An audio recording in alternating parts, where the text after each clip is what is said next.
Ala isyrafil anbiya'i wal mursalin wa ala alihi wa sahbihi ajmain amma ba'du. Rekan-rekan anggota KSR yang berbahagia, marilah kita panjatkan puji dan syukur kehadirat Allah Subhanahu wa Ta'ala yang telah melimpahkan rahmat-Nya sehingga kita dapat berkumpul di hari yang penuh berbahagia ini. Sholawat serta salam tak lupa kita curahkan kepada Nabi kita, Nabi Muhammad SAW. Alhamdulillah, kita bisa bertemu lagi di kelas belajar Islam yang ke-8. Sebelumnya, saya mau memperkenalkan diri. Saya Safana dari SMP 45 Bandung sebagai MC hari ini. Lalu, saya akan menyapa teman-teman di sini. Gimana kabarnya? Semoga semuanya dalam keadaan sehat walafiat. Amin. Di acara kelas belajar Islam kita kali ini, judul acara yang akan dibahas adalah Speak Up Your Mind. Semoga teman-teman semuanya bisa menyimak kajian ini hingga akhir acara ya. Sebelum kita lanjut, saya mau kenalin dulu nih moderator kita hari ini, yaitu Kak Dita. Ini dia CV-nya Kak Dita. Nama lengkap Dita Mariuwanti. Panggilan Dita atau Tata. Tempat tanggal lahir Bandung 11 Maret 2005. Alamat Jalan Mekarsari, RT 6, RW 16. Sekolah SMAN 16 Bandung. Hobi bernyanyi, memasak, bersepeda. Cita-cita menjadi diplomat atau pengusaha. Moto, lakukan apa yang kamu bisa dengan sebaik-baiknya.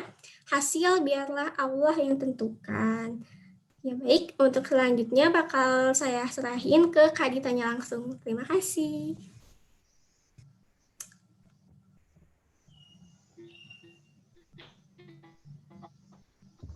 Baik, terima kasih Safana. Assalamualaikum warahmatullahi wabarakatuh. Waalaikumsalam warahmatullahi wabarakatuh. Alhamdulillahirabbil alamin wa bihi nasta'inu ala umuri waddin wassalatu wassalamu ala israfil anbiya'i wal mursalin sayyidina wa maulana Muhammad wa ala alihi washabihi ajmain. Asyhadu an la ilaha illallahul malikul haqqul mubin wa asyhadu anna Muhammadan abduhu wa rasuluh as-sadiqul waddil amin. Amma ba'du. Subhanallah walhamdulillah wala ilaha illallah Allahu akbar. Rekan-rekan KSR yang berbahagia, puji dan syukur kita panjatkan kehadirat Ilahi Rabbi Allah Subhanahu wa Ta'ala yang telah melimpahkan rahmat dan karunia hidayah taufiknya sehingga kita dapat berkumpul di hari ini dengan barokahnya tentu saja untuk melaksanakan kegiatan dan acara kajian biasa kita yaitu KSR. Salawat dan salam semoga tetap tercurah kepada baginda tercinta idola kita semua, baginda alam Rasulullah Shallallahu Alaihi Wasallam, keluarganya, para sahabat, para tabiin dan tabiin. Semoga kita semua juga mendapatkannya. Syafaat dari beliau. Amin ya robbal alamin. Teman-teman semua, alhamdulillah ya kita masih berkumpul lagi di sini. Dan saya harap teman-teman semua bisa tetap istiqomah dan bersabar dalam mencari ilmu, karena sesungguhnya pasti ada balasannya dari Allah Subhanahu wa Ta'ala. Di pertemuan kita hari ini tuh pertemuan ke-8 ya, bertema dengan Speak Up Your Mind. Oke, sekarang saya mau tanya kabar-kabar teman semua gimana nih? Kabar-kabarnya daringnya sibuk, clear, pusing atau gimana? Alhamdulillah lancar. Lancar, alhamdulillah ya. Semoga pada masih semangat ya. Walaupun daring mungkin agak bikin stres ya, tapi harus tetap semangat, oke? Nah, sebelum kita melanjutkan diskusi kajian kita kali ini, alangkah lebih baiknya kita mendengarkan lantunan ayat suci Al-Quran dari saudara Salma, saudari maksud saya, Salma, kepada Salwa. Waktu dan tempat dipersilahkan. A'udzu billahi minasyaitonir rajim. Bismillahirrahmanirrahim. kuntum khayra ummatin ukhrijat kuntum khayra ummatin ukhrijat lin-nasi ta'muruna bil ma'ruf wa tanhauna 'anil munkari wa tu'minuna billah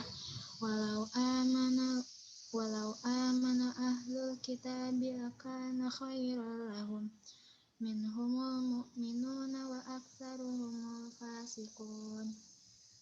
Kamu umat Islam adalah umat terbaik yang dilahirkan untuk manusia, karena kamu menyuruh berbuat yang ma'ruf dan mencegah dari yang mungkar, dan beriman kepada Allah.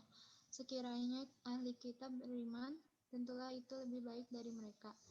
Di antara mereka ada yang beriman, namun kebanyakan mereka adalah orang-orang yang fasik. Shadaqallahul azim.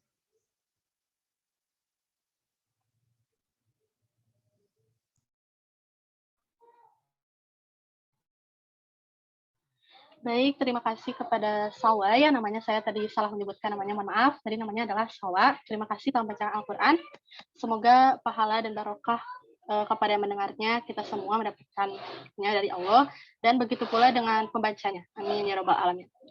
Oke, saya akan mengenalkan CV pemateri kita kali ini, yaitu Kak Dwi Herlin Afrianti, domisilinya Bandung, statusnya ibu rumah tangga, aktivitasnya pembina komunitas sahabat KSR, sahabat remaja maksudnya.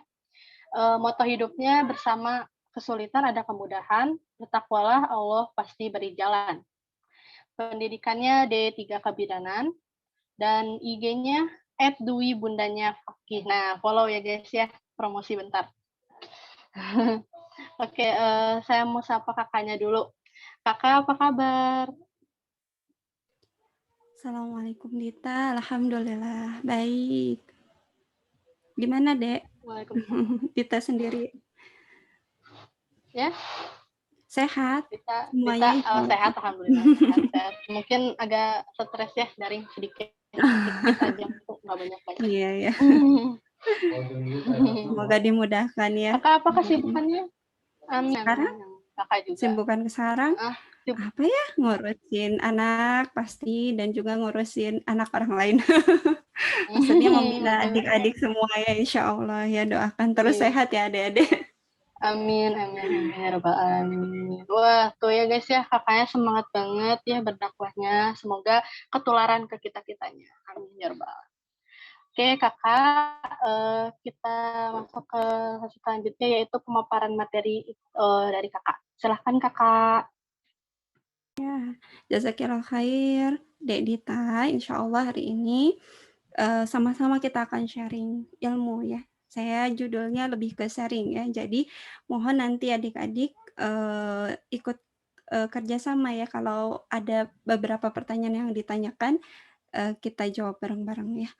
Karena ini berdasarkan pengalaman. Mungkin adik-adik juga sering gitu ya. Atau punya keinginan untuk speak up juga. Ya, kita mulai saja ya. Bismillahirrahmanirrahim. Assalamualaikum warahmatullahi wabarakatuh. Alhamdulillahirabbil alamin wa bihi nasta'inu ala umuri dunya waddin wa ala alihi wa sahbihi ajmain. Rabbi shrah li sadri wa yassir li amri wal 'uqdatam min lisani yafqahu qawli. Rabbi zidni ilman warzuqni fahman bi rahmatika ya arhamar rahimin. Adik-adik, insya Allah hari ini kakak dikasih amanah ya sama teteh-teteh yang lain mengisi tentang speak up your mind ya. Nanti kakak singkat jadi SPUM aja ya, karena kepanjangan ini judulnya sebenarnya. Apa sih kira-kira speak up your mind itu? Ada yang mau kasih ini enggak pendapat kira-kira apa ya? Speak up your mind teh maksudnya apa sih? Gitu. Yo, siapa? Nah, nanti sambil share ya kita. Sudah muncul belum ya? Nah, itu. Speak up your mind. Kira-kira apa nih? Kita bakal ngomongin apa sih gitu ya? Pakai bahasa Inggris segala ya judulnya. Ada yang tahu nggak kira-kira kita mau ngobrolin apa atau berbicara tentang apa sih hari ini gitu? Ada yang mau ngasih jawaban? Dita deh, Dita. Yang lainnya pada malu-malu ya. Menurut Dita apa, Dek? Kira-kira? Speak up your mind. Tunjukkan suaramu. Ya, ada Jadinya, lagi? Hah? tuh, enggak. Makanya. Ya, oke. Speak up your mind, kata Dita tadi, tunjukkan suaramu. Nah, speak up your mind itu atau kakak singkat jadi SPOM aja ya. Diambil memang dari bahasa Inggris. Dari dua suku kata ya. Speak dan your mind gitu ya. Kalau speak itu berbicara, your mind itu pikiranmu. Jadi artinya apa? Berbicara tentang pikiranmu. Jadi apa yang ada di otak kita nih gitu ya, diluapkan dalam suatu pendapat gitu ya. Nah, kepanjangan SPOM sendiri adalah mengungkapkan apa yang dipikirkan oleh pikiran kita atau rasa kita. Jadi bisa pikiran, bisa rasa gitu ya. Itu yang disebut dengan speak up gitu ya. Nah, biasanya orang-orang zaman sekarang mudah sekali untuk berspeak up ria. Karena apa? Ada wadahnya. Kalau zaman dulu, zaman apa namanya, sebelum era digital, belum ada yang namanya HP, belum ada yang namanya medsos gitu ya. Orang-orang zaman dulu itu berspeak up itu sulit gitu ya. Biasanya mereka menyuarakan pikiran atau pendapat mereka itu sulit. Biasanya hanya melalui media cetak atau media televisi, tapi itu pun tidak mudah. Tapi kalau sekarang itu sangat mudah karena alatnya ada dan sangat mudah untuk apa ya namanya di dilakukan gitu ya. Tinggal kita post udah gitu ya. Kita bisa gitu menyuarakan apa yang ada di dalam pikiran kita gitu ya.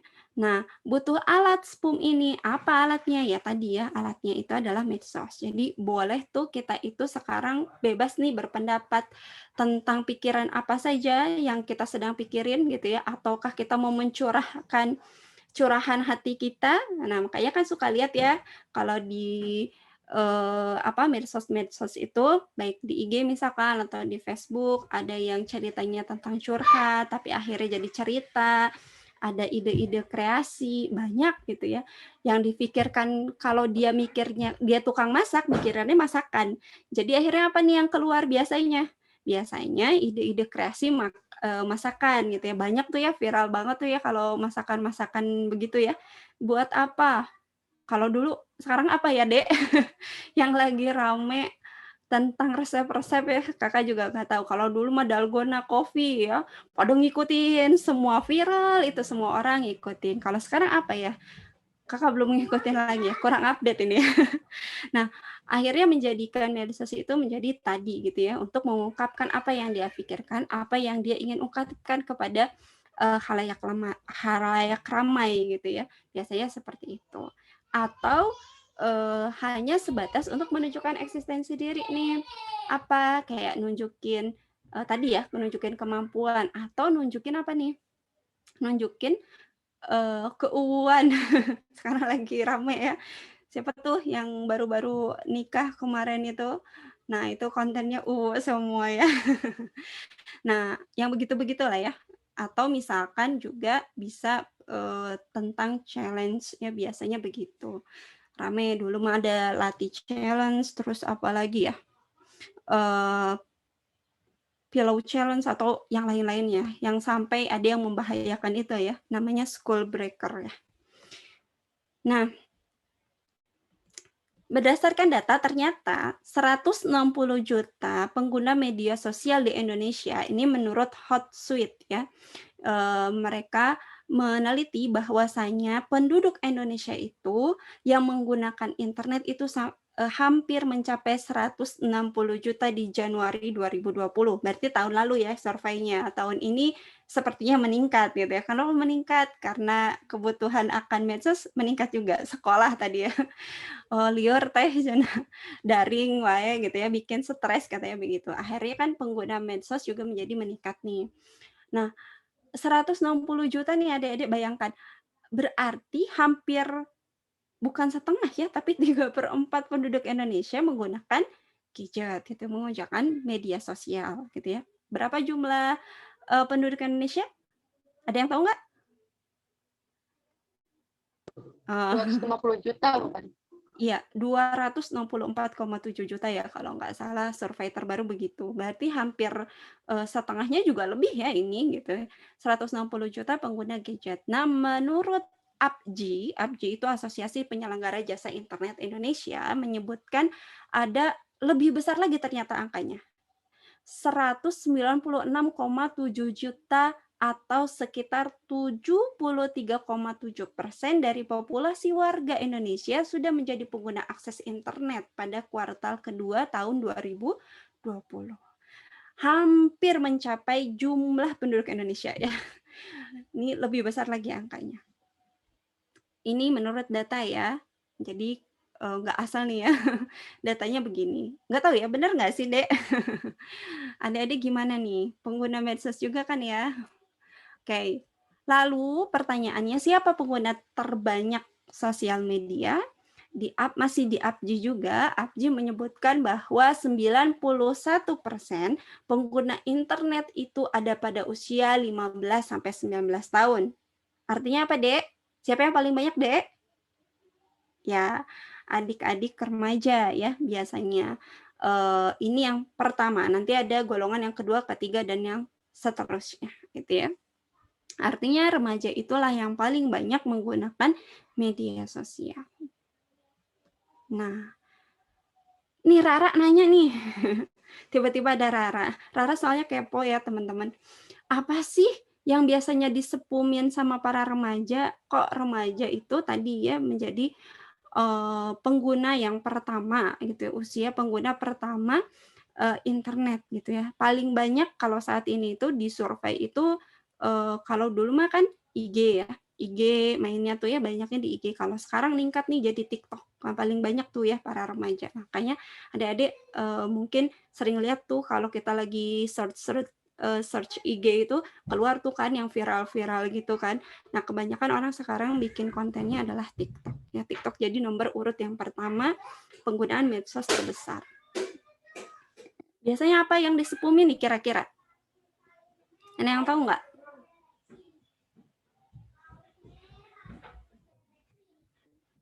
Apa ya? Yang di-speak up-in. Ya banyak ya. Ya tadi ya, kayak tadi misalkan kemampuan, prestasi dia, atau hanya untuk menunjukkan eksistensi diri dia gitu ya.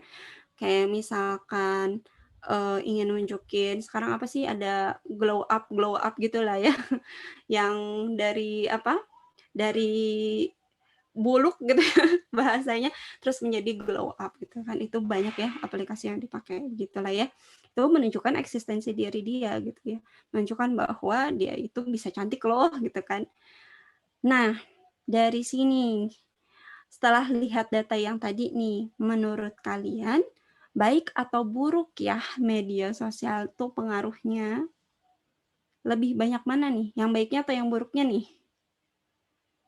Yo, ada yang mau jawab nggak? Ayo dong, speak up, kan ngomongin speak up, jadi harus speak up nih adik-adik. Ya, menurut kalian apa nih, baik atau buruk? Apa Dek? Dita apa Dit? Baik atau buruk, kayaknya kalau menurut kita media sosial tuh kayak pisau bermata dua ya. Jika kadang-kadang media sosial juga bisa buat kita kecenderungan lebih baik maupun kecenderungan lebih buruk gitu. Walaupun kalau sekarang gitu ya media sosial itu lebih banyak buruknya daripada ketimbang baiknya. Soalnya konten-kontennya kan faedah ya banyaknya sekarang. Apalagi kayak TikTok, cewek juga tidak jelas kayak gitu. Kayak aduh harga dirinya di mana, rasa malunya di mana gitu deh. Ada lagi yang lain, siapa ya tadi, siapa aja yang ada di sini, saya nggak hafal satu-satu. Nah tadi pendapatnya Kak Dita ya, kalau Kak Dita tuh bilang ada seperti dua mata pisau gitu ya. Jadi bisa dipergunakan baik, bisa juga jadi buruk. Tapi katanya tadi lebih banyak buruknya. Oke, kakak jawab deh ya. Kayaknya kak adik-adik masih pada malu-malu ya buat speak up. Mudah-mudahan setelah kita bahas ini jadi speak up ya. Nah, benar banget gitu ya. Tadi kalau dibilang Kak Dita bahwa medsos itu seperti dua mata pisau yang tadi ya. Sebentar. Pertama apa? Bisa jadi kontennya memang isinya tentang kecintaan kita kepada Allah. Jadi bagi yang cinta kebenaran gitu ya, geram dengan kemungkaran dan mengharapkan keridhaan Allah semata, pastinya menggunakan medsos itu sebagai senjata melawan kekufuran ya, atau kemungkaran gitu ya. Jadi akhirnya mereka apa? Kontennya lebih banyak konten tentang dakwah misalkan, atau mengajak atau menyeru kepada kebaikan. Tapi banyak juga gitu bisa jadi digunakan untuk orang-orang yang mencintai dunia. Beda halnya dengan hubun dunia, kebahagiaannya terletak pada kebutuhan naluri dan jasmani. Jadi tadi ya, banyak konten-konten yang tadi ya, akhwat-akhwat pada joget. Jadi ingat ini ya, seberapa pengaruh medsos terhadap remaja. Jadi ada yang bikin penelitian gitu, dia masuk ke YouTube juga ya, dia liatin bagaimana medsos itu benar-benar berpengaruh dan orang tuh remaja tuh pasti tahu gitu yang viral-viral.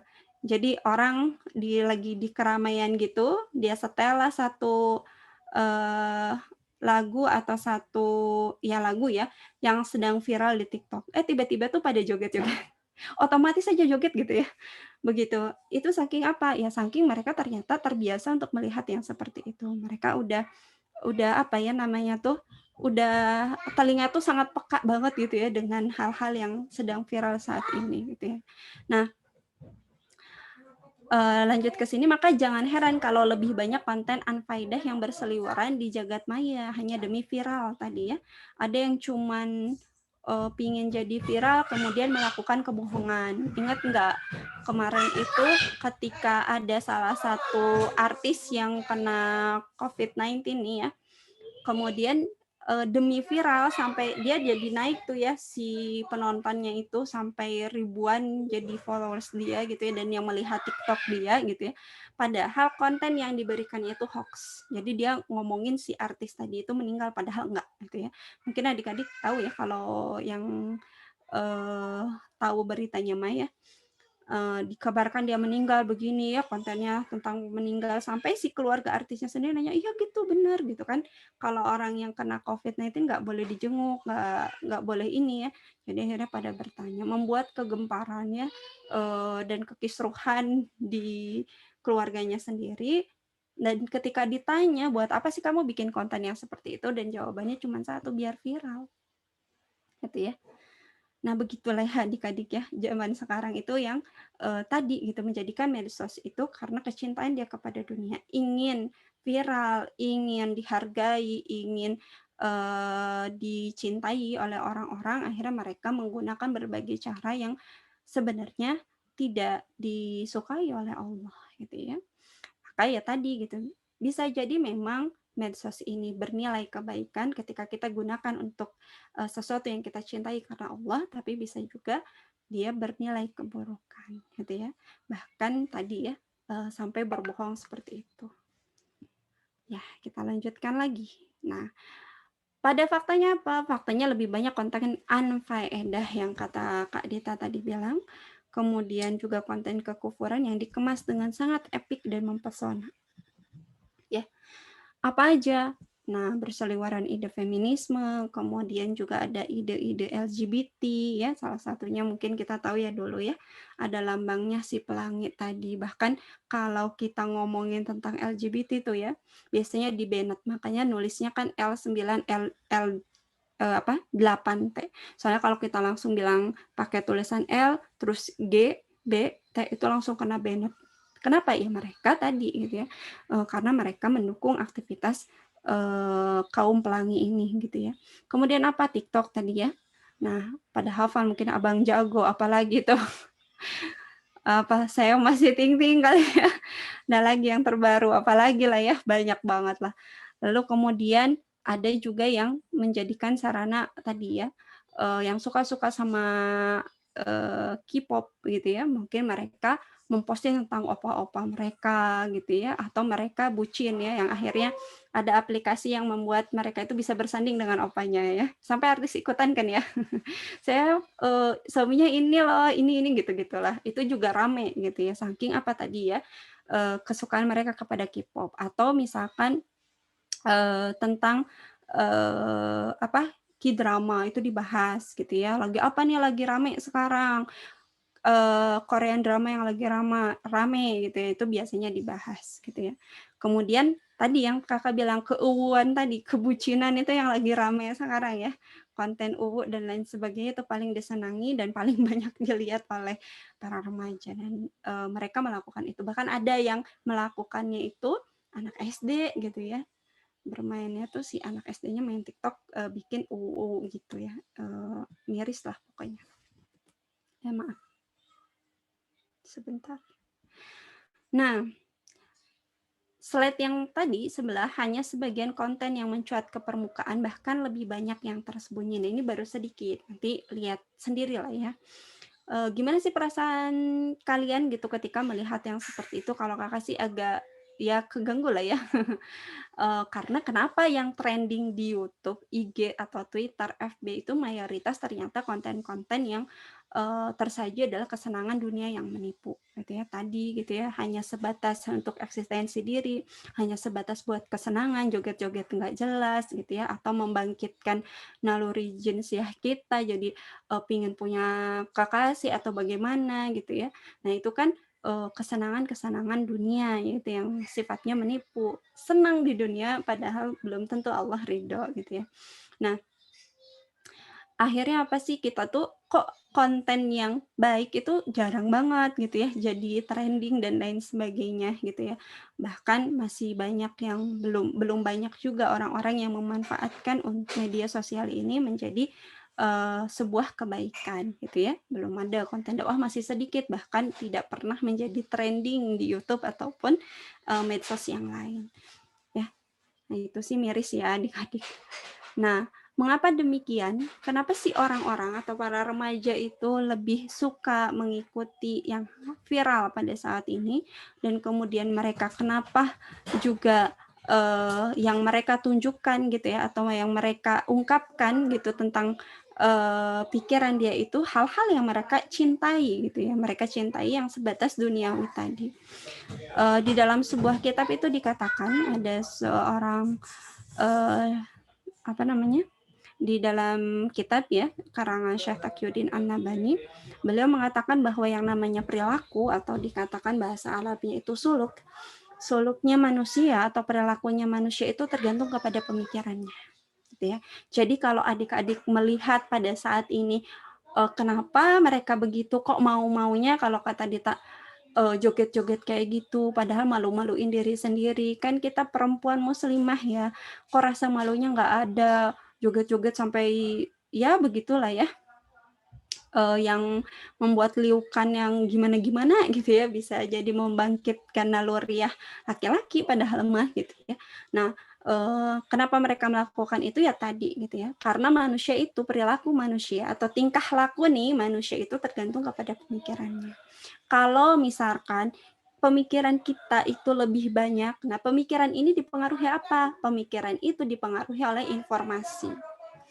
Jadi informasi yang masuk ke dalam otak kita nih, kalau banyaknya tentang Korea, tentang K-drama atau K-pop, maka apa yang kita lakukan, apa yang kita omongkan, yang keluar juga itu apa yang kita pikirkan gitu, apa berdasarkan informasi yang kita dapat gitu ya. Karena kita sering nonton K-drama misalkan, maka dia keluarnya apa? Taunya Lee Min Ho misalkan ya, taunya tentang misalkan siapa lagi artis Korea teh, lupa ya. Jadi lupa ya, dan kawan-kawannya gitu ya. Jadi lupa saya kakaknya. Itu yang akan diobrolkan. Obrolan dengan temannya juga pasti ngobrolinnya tentang itu. Yang diobrolin misalkan tentang K-drama. Ih rame loh, lagi viral apa nih sekarang? K-drama yang lagi viral misalkan salah satunya tentang ngebahas ya kemarin apa ya? Penthouse ya. Bahas itu gitu ya. Nah, itulah manusia. Jadi manusia itu ketika dia berbicara ataupun bertingkah laku itu berdasarkan pemikiran dia, dan pemikiran itu berdasarkan informasi-informasi yang banyak masuk ke dalam otaknya. Gitu ya. Sadar nggak sadar nih adik-adik, kalau kita banyak masukin informasi tentang K-drama atau K-pop, yang keluar juga begitu. Maka apa? perilaku kita juga kadang drama. Sadar nggak sadar nih ya, benar atau enggaknya coba rasain sendiri. Kalau misalkan informasi yang banyak masuk ke dalam diri kita, artinya kita banyak hanya mencari tentang cerita cinta, keubuan dan lain sebagainya yang muncul di dalam ucapan kita atau tingkah laku kita juga sama. Ya paling ngebahas tentang itu juga. Gitu. Nah kalau misalkan informasi yang kita dapat juga adalah tentang Islam, maka yang keluar apa? Perkataannya juga tentang Islami dan perilakunya juga Islam. Begitu ya. Jadi makanya kenapa mereka itu rela begitu? Karena tadi informasi yang masuk bagi dirinya itu sesuatu yang tadi, yang negatif-negatif tadi gitu ya. Sehingga ya dia berlaku seperti itu, tidak merasa bersalah ketika dia melakukan hal kayak gitu. Karena menurut mereka kan ini kesenangan. Wajar dong, nggak apa-apa, saya pingin senang. Senang itu membuat saya bahagia, misalkan bahagianya itu dengan begitu, ya bisa jadi gitu ya, karena berdasarkan informasi yang masuk, dan bisa dipahami ya di sini ya. Nah begitulah ya. Nah lalu selanjutnya, lalu bagaimana tuh teh hukum Islam tentang medsos? Nah, para ulama sebenarnya sepakat hukumnya adalah mubah. Jadi medsos ini dikatakan sebagai wasilah atau hanya sebagai sarana saja. Tetapi sebuah sarana ada ada kaidah fikih, sesuatu yang sarana menghantarkan kepada keharaman itu haram. Jadi hukumnya bisa berubah. Ketika apa? Ketika misalkan medsos ini digunakan untuk kebaikan, maka itu bisa menjadi wajib atau sunnah, gitu ya. Lupa ya ini ditulisnya. Kalau misalkan tujuannya untuk hal-hal yang baik, untuk berdakwah misalkan, bikin konten yang menginspirasi misalkan, nah itu maka bisa bernilai kebaikan dan itu hukumnya bisa jadi wajib, apalagi kalau konten dakwah gitu ya. Tetapi tadi hukumnya bisa menjadi haram karena tadi ada kaidah di dalam fikih itu sesuatu sarana yang menghantarkan kepada keharaman itu haram. Hukumnya menjadi haram kalau apa medsos itu digunakan untuk hal-hal yang haram. Rasulullah SAW bersabda, zuhudlah engkau terhadap dunia, niscaya Allah mencintaimu, dan zuhudlah engkau terhadap apa yang ada pada manusia, niscaya manusia akan mencintaimu.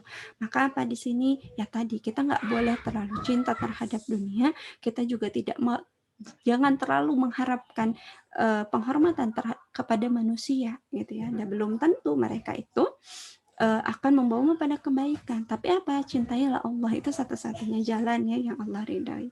Nah, untuk cinta sama Allah itu bagaimana? Ya tadi menjalankan apa yang Allah perintahkan dan menjauhi segala yang dilarang oleh Allah Subhanahu wa taala. Termasuk di dalam bermedsos ya.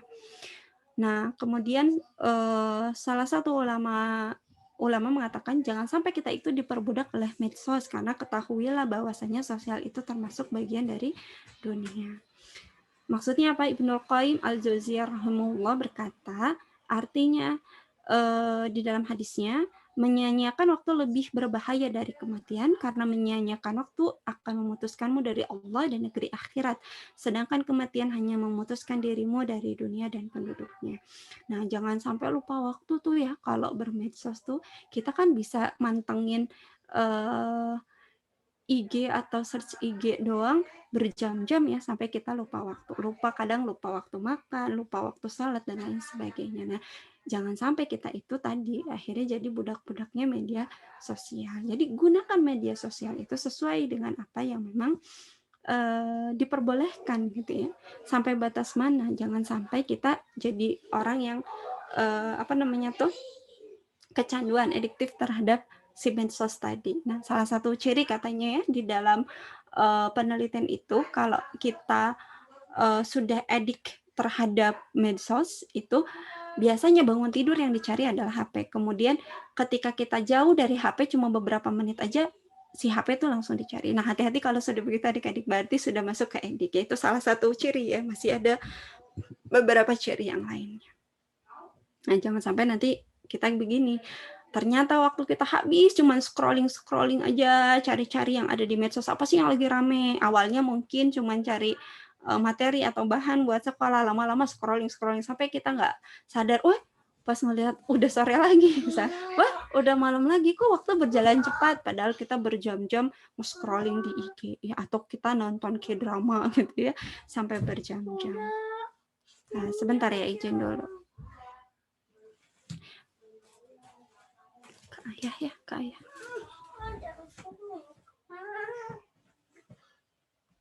Nah, kesimpulannya apa? Jadi tadi ya, medsos itu hanyalah alat yang bisa berpotensi dua, punya potensi kebaikan dan juga potensi keburukan.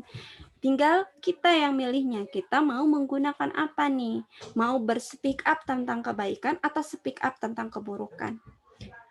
Karena kan tadi ya, speak up itu mengungkapkan pemikiran kita. Jadi kalau kita pemikirannya ingin mengungkapkan pemikiran yang isinya kebaikan, maka perbanyak informasi kita tentang kebaikan dan kemudian jauhi tentang keburukan, gitu ya. Kemudian pergunakan alat tadi untuk menebar kebaikan sebanyak-banyaknya. Menebar kebaikan di dalam Islam itu disebut dengan dakwah.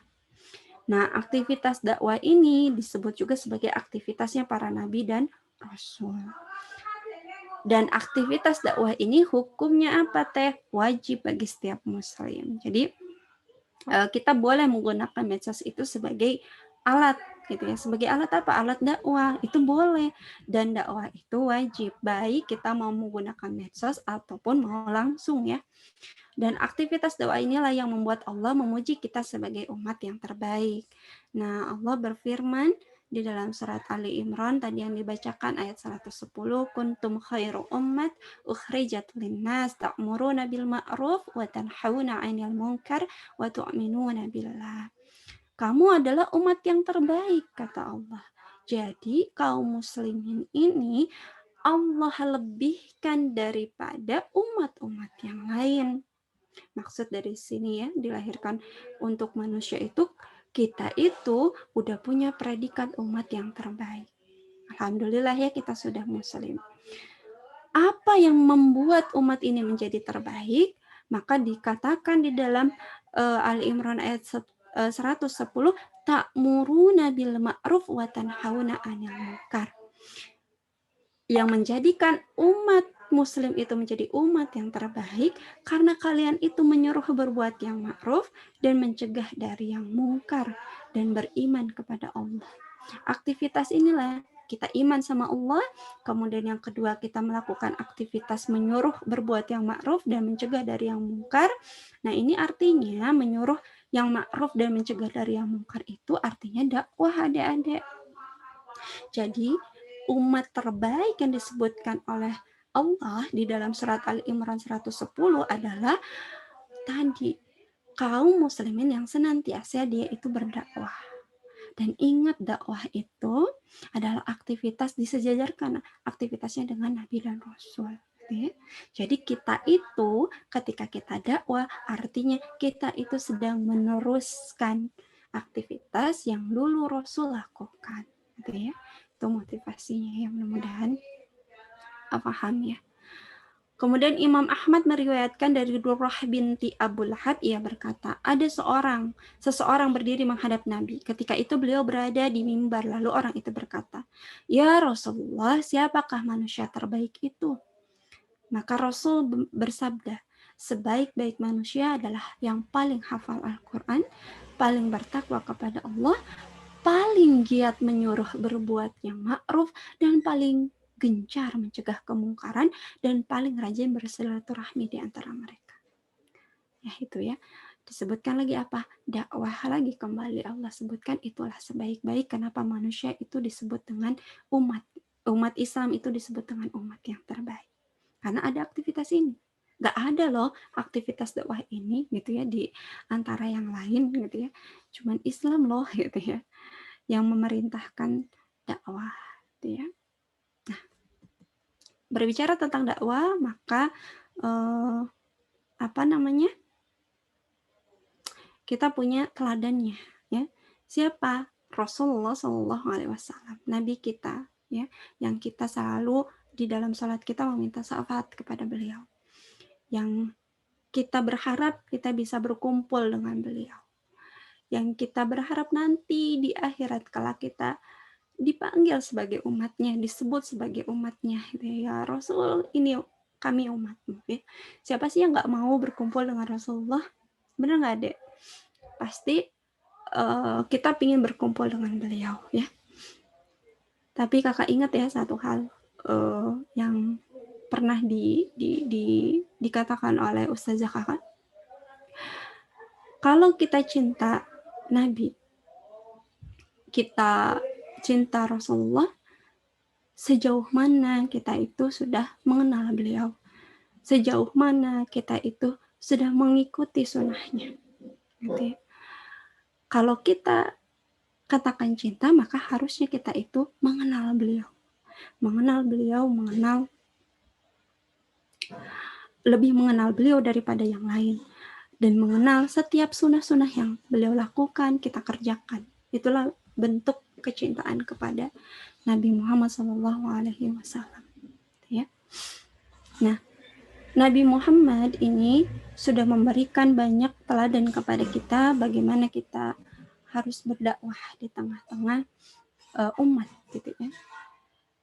Nabi adik-adik pertama kali itu dakwah ketika beliau diberikan wahyu pada usia 40 tahun. Kemudian pada saat itu Nabi tidak langsung ketika dapat wahyu pertama, Nabi tidak langsung mendakwahkan ke seluruh orang. Beliau mendakwahkan ke orang-orang terdekatnya terlebih dahulu, kepada istrinya, pada saudara-saudaranya, pada sepupunya, kemudian kepada sahabatnya, dan akhirnya sehingga terbentuk 40 orang. Ya, 40 orang sahabat yang masuk ke dalam Islam, salah satunya orang-orang yang dianggap punya kuasa di Quraisy seperti Abu Bakar, ya, dari Bani yang baik dan lain sebagainya. Awal mula Rasul itu berdakwah, menyatakan bahwa dirinya Rasulullah, beliau itu tidak terlalu banyak tekanan, gitu ya. Hanya disebut apa? Orang gila, gitu ya. Atau ngomong apa nih, gitu ya, Muhammad, gitu ya. Tapi ketika sudah terkumpulkan banyak para sahabat, gitu ya, berkumpul kurang lebih 40 orang, dan kemudian Allah sampaikan kepada Rasulullah bahwasanya sudah harus mulai untuk dakwah terang-terangan, dan mulai Rasul berdakwah secara terang-terangan kepada pembesar Quraisy dan masyarakat. Pada saat itu, gitu ya, ujian, rintangan mulai menghadapi beliau dan sahabat-sahabat. Mereka mulai disiksa, mereka mulai, bahkan yang paling parah itu Rasulullah dan para sahabat itu diboikot. Mereka tidak boleh berdagang, tidak boleh menikah, mereka disabotase, nggak boleh melakukan apa-apa. Padahal saat itu, gitu ya, aktivitas orang-orang Arab pada saat itu mereka hanya berdagang, gitu ya, aktivitasnya. Beliau diboikot sampai kurus kering, gitu ya, para sahabat itu, sampai ada yang mereka itu memakan pelepah kurma yang sudah dikencingi oleh sahabatnya sendiri, dibersihkan kemudian dimakan. Saking apa, nggak ada makanan yang bisa dimakan oleh mereka. Nah itu, gitu ya, begitulah dakwah Rasulullah SAW. Sampai akhirnya Allah berikan kemenangan dengan tadi, gitu ya, dimunculkannya orang-orang Madinah yang mereka akhirnya bersyahadat kepada Rasulullah SAW, ya. Dan itu hanya 12 orang. Kemudian diutus salah satu sahabat Rasulullah ke Madinah, dan dari 12 orang itu akhirnya hampir setengah penduduk Madinah itu masuk ke dalam Islam, dan akhirnya Islam itu bisa diterapkan. Nah, dari kisah Rasulullah, maka kita akan dapatkan 3 pelajaran bahwasanya ada 3 tahapan dalam dakwah yang dicontohkan Rasulullah. Pertama apa? Pembinaan. Rasul itu membina dulu para sahabat, mengajari dulu para sahabat dengan Islam, dengan iman, ya. Kemudian mereka diajarkan tentang Quran, mereka diajarkan tentang cara sholat dan lain sebagainya. Di mana beliau bina para sahabat itu di rumah yang agak jauh dari Mekah, di rumah di Bukit Sofa, yaitu rumahnya Arqam bin Al-Arqam. Dan Arqam bin Al-Arqam pada saat itu di sirah itu dikatakan masih berusia remaja, sekitar 12 tahun. Beliau bina dulu. Nah, setelah keimanannya kuat, barulah beliau memerintahkan para sahabat ini untuk jadi kalau dulu itu pada saat fase pembinaan, jadi fase pembinaan itu di mana fase Mekah ya masih dakwah secara diam-diam, mereka hanya mendakwahi orang-orang terdekat saja, gitu ya. Jadi mereka masih biasanya masih menutupi keislaman mereka. Tapi ketika Allah turunkan wahyu bahwasanya sudah mulai banyak nih gitu ya yang mengikutimu gitu, dan dirasa cukup kuat gitu ya para sahabat itu keimanan dan ketakwaannya, maka pada saat itu diperintahkan Nabi Muhammad dan para sahabat itu untuk mulai interaksi dengan masyarakat. Jadi dakwah di tengah-tengah masyarakat gitu ya. Nah, ketika berinteraksi dengan masyarakat ini, mulai mereka menunjukkan eksistensi mereka sebagai atau jati diri mereka sebagai Islam. Disitulah para pembesar Quraisy mulai tidak suka terhadap aktivitas dakwah Nabi Muhammad dan para sahabat. Maka disitulah dibentuk ya fitnahan-fitnahan terhadap Nabi Muhammad SAW dan para sahabatnya. Dikatakan bahwa Nabi Muhammad itu gila, dikatakan lagi bahwa Nabi Muhammad itu pemutus hubungan, dikatakan lagi pengikutnya Nabi Muhammad dan lain sebagainya. Tidak juga surut orang-orang yang masuk Islam hanya dengan itu saja, akhirnya dibuat lagi penyiksaan secara fisik. Ya, maka kita dapati cerita tentang bagaimana Bilal itu diperlakukan atau fisiknya dilukai oleh majikannya. Kemudian kita dapati keluarga Yasyar dan lain sebagainya. Nah, itu yang terjadi ketika dakwah mulai berinteraksi dengan masyarakat. Ya. Dan yang terakhir apa? Nah, yang terakhir itu tentang mulailah diterapkan hukum Allahnya. Nah, itu ya. Jadi dari cerita Rasulullah SAW dalam dakwahnya itu kita mendapati tiga tahapan dalam dakwah yang harus kita contoh sampai saat ini. Gitu ya. Kita lanjutkan lagi kisah yang lain, bagaimana cerita tentang Mus'ab bin Umair. Nah, ya, tagline-nya apa? Pemuda tangguh yang menjual dunianya demi akhirat. Ada yang sudah pernah dengar tentang Mus'ab bin Umair?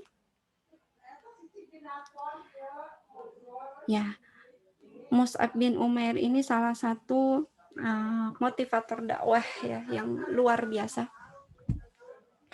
Makanya kakak kisahkan bagaimana beliau itu dalam dakwahnya.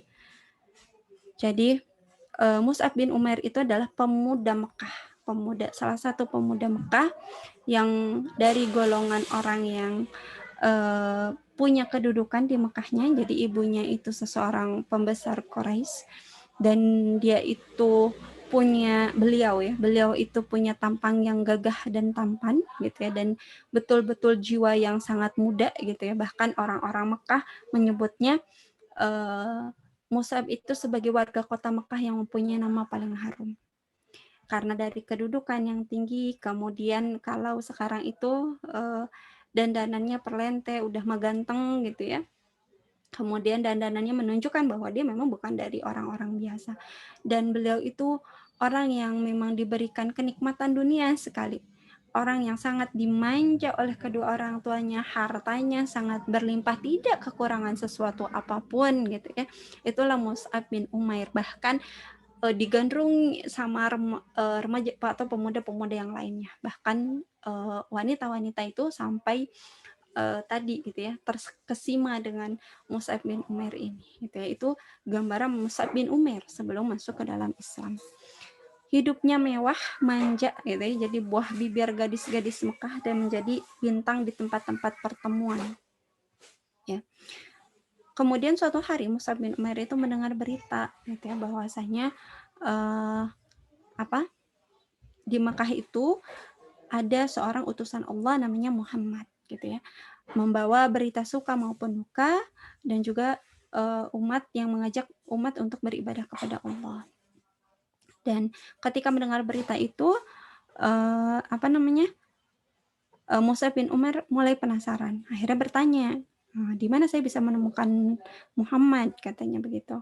Akhirnya ditunjukkanlah di Bukit Sofa di rumah Arqam bin Al-Arqam. Setiap malam Rasulullah selalu membacakan Quran. Lalu datanglah Mus'ab bin Umair ke tempat Arqam bin Al-Arqam, mulai mengikuti kajian para sahabat dengan Rasulullah. Dan di situ Rasul ketika membacakan Al-Quran mulai mengalir dari kalbunya. Mus'ab itu bergetarlah hatinya ketika dibacakan surat yang dibacakan oleh Rasulullah Shallallahu Alaihi Wasallam, gitu ya. Dan ibunya Mus'ab bin Umair ini yaitu Khunas binti Malik, beliau adalah orang yang berkepribadian kuat dan pendiriannya kuat juga, nggak bisa ditawar dan nggak bisa diganggu gugat. Ia wanita yang betul-betul disegani dan ditakuti oleh kaumnya, gitu ya. Dan ketika Mus'ab bin Umair itu masuk ke dalam Islam, beliau tidak khawatir sesuatu apapun, kehilangan harta beliau udah ikhlas. Yang beliau takutkan apa? Ibunya justru, gitu ya. Karena dia sangat mencintai ibunya, beliau sangat sayang sama ibunya, gitu ya. Ibunya yang memanjakan beliau, ibunya yang memberikan kasih sayang yang luar biasa, gitu ya. Maka kata Mus'ab, yang saya takuti bukan saya kehilangan harta, tapi saya khawatir dengan ibu saya. Bahkan seluruh penduduk Mekah juga, gitu ya. Walaupun penduduk Mekah itu menghancurkan beliau, gitu, penduduk Mekah itu menyerang beliau, Mus'ab bin Umair ini nggak gentar, gitu ya. Tapi kalau udah dibilang ibu, hatinya luluh, gitu ya. Ini contoh bagaimana beliau itu sangat sayang dan menghormati orang tuanya, ya. Tetapi ya ketertarikan beliau terhadap dakwah Nabi Muhammad itu luar biasa, gitu ya. Beliau sudah menjadikan Rasul dan Allah itu menjadi satu-satunya yang dia cintai.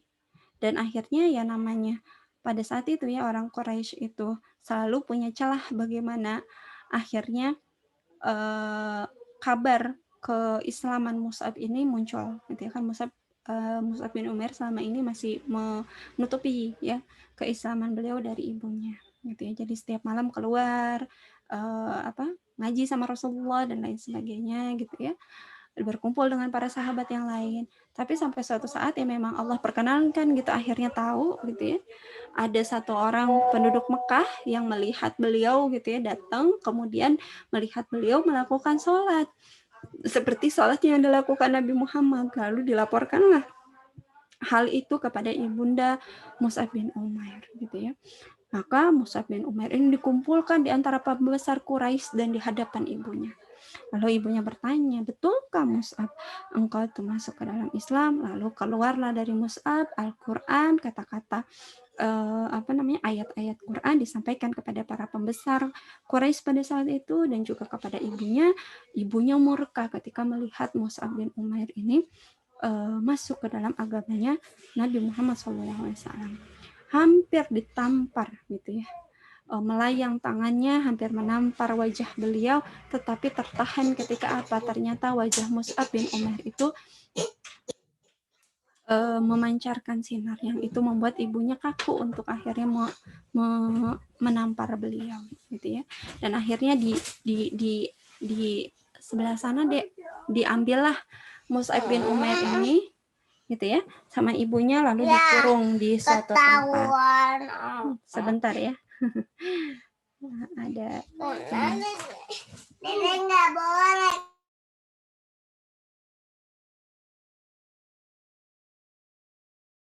saya izin dulu ya bentar. Jajan.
punten ya. Nah, kita lanjut ya, afwan. Kepotong.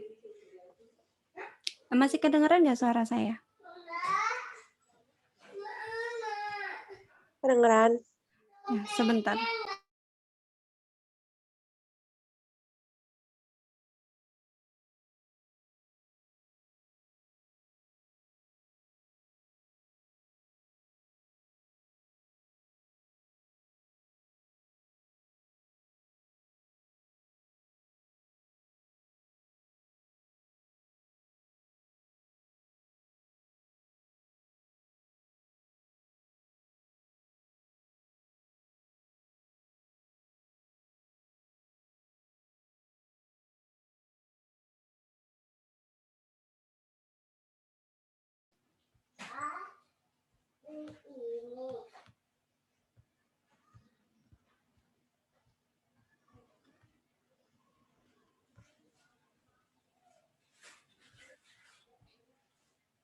Ya, apa nih?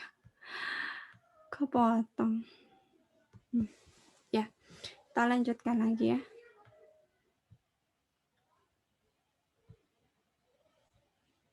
Ya, jadi itu tentang Mus'ab bin Umair ya.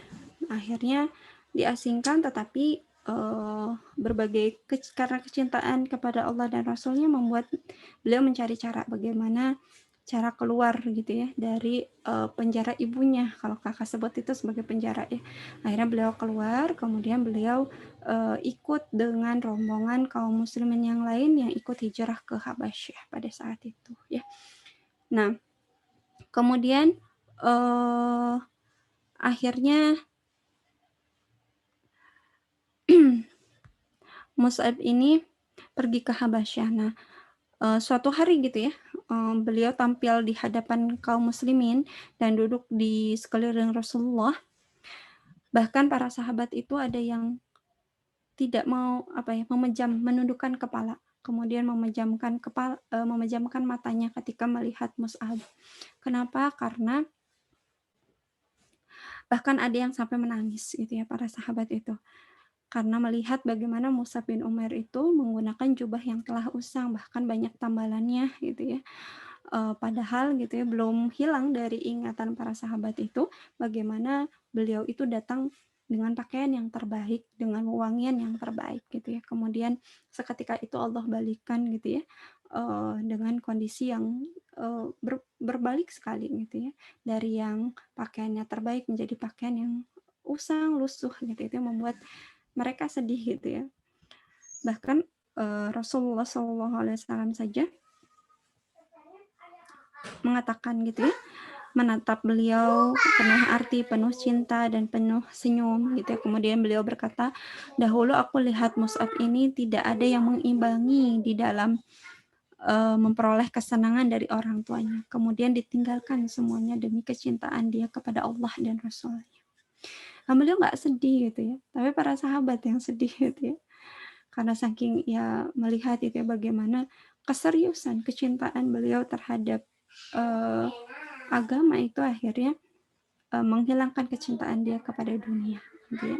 Tidak lagi berpikir tentang dunia, bagaimana nanti hilang kawan, hilang apa, atau hilang harta, itu tidak menjadi masalah buat beliau gitu ya. Kalau itu memang perlu untuk ditinggalkan demi kecintaan kepada Allah dan Rasulnya. Suatu saat Mus'ab ini pernah dipilih Rasulullah SAW untuk menjadi duta gitu ya, atau utusan Rasul ke Madinah gitu ya. Nah, pada saat itulah beliau mendakwahi orang-orang Ansor, dan di bawah beliau orang-orang Madinah itu menyambut dakwah beliau gitu ya, menyambut dakwah Islam, dan banyak orang Islam yang akhirnya masuk orang Ansor yang maksudnya masuk ke dalam Islam gitu ya. Padahal gitu ya, Masya Allahnya apa? Beliau itu ketika ditugaskan ke Madinah, beliau nggak tahu Madinah itu kayak apa. Beliau belum pernah bertemu dengan orang-orang Madinah. Tapi kata Rasulullah, engkau diutus untuk berdakwah di sana. Luar biasanya, beliau nggak tahu tantangan dakwah di sana apa. Tapi beliau tanpa menunggu gitu ya, atau tanpa bertanya, ya Rasulullah kayak gimana orang-orangnya, nggak nanya begitu. Langsung ketika dapat tugas dari Rasulullah untuk dakwah ke Madinah yang bukan kampung halamannya, bukan sesuatu yang wilayah yang dia tahu, dia nggak tahu seperti apa, bagaimana orangnya akan menerima atau enggak, tapi Masya Allahnya beliau terima gitu ya. Dan berat kan yang beliau jadi duta gitu ya. Beliau terima dan akhirnya beliau bukan tidak ada tantangan ya, ada tantangan, bahkan sampai pernah ketika beliau sedang dakwah itu ada orang yang siap-siap menjulurkan pedangnya gitu, tapi akhirnya Allah luluhkan orang yang tadi ketika mendengar Mus'ab bin Umair berdakwah gitu ya. Masya Allah ya, luar biasa kontribusinya untuk Islam ini gitu ya.